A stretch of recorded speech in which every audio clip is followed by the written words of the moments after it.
Magandang araw mga kaibigan. Bigyan natin ng reaction opinion itong post ng ABS-CBN News. The Sandigan Bayan 5th Division denied Senator Jinggoy Estrada's bid to attend the impeachment trial of Vice President Sara Duterte due to a lack of merit. This court handles Estrada's plunder case over the alleged flood control kickback scheme.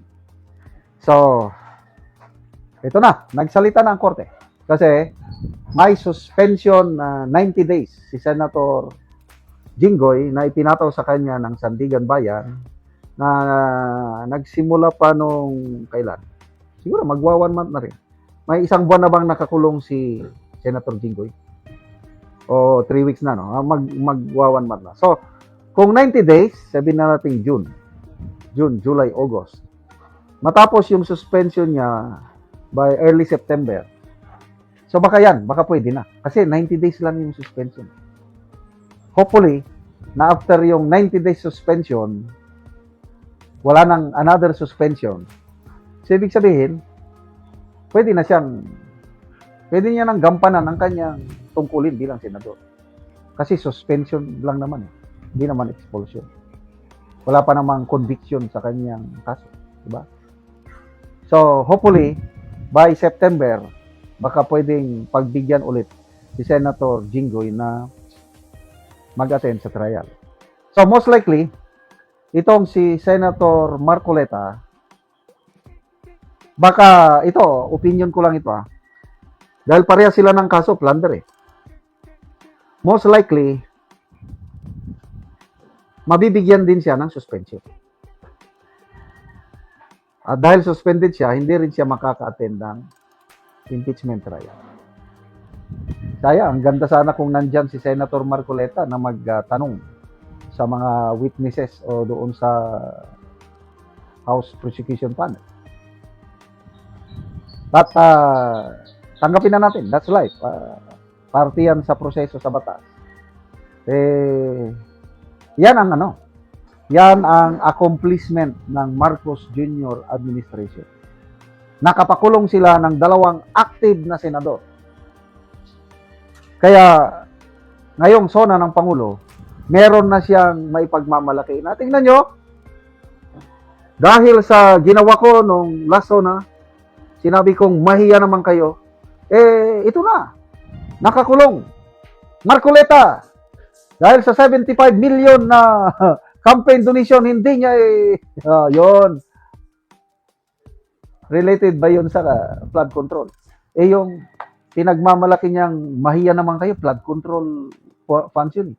Itong kay Marcoleta, campaign donation na nakakadismaya, kakagalit dahil COMELEC, dinismiss na yung kaso. It's not a criminal offense.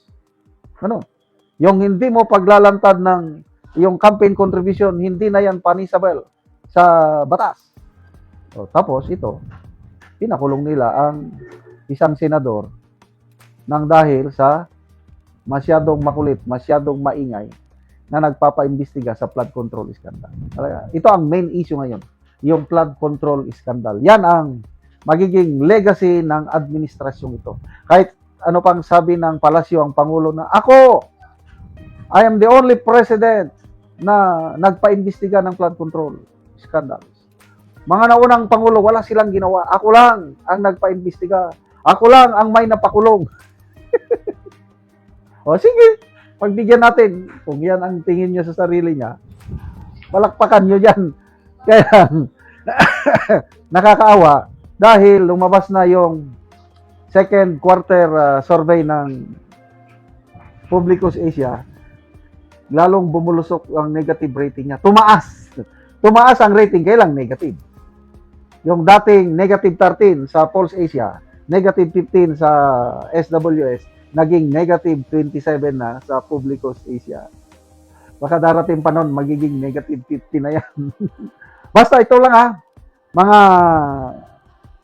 kasi may mga rating niyang tumataas Example, Tangerine. Tumataas ang rating niya sa RP Mission Development Foundation. Tumataas ang rating niya. Kailang ito, walang binatbat. Para sa akin opinion ko lang ito.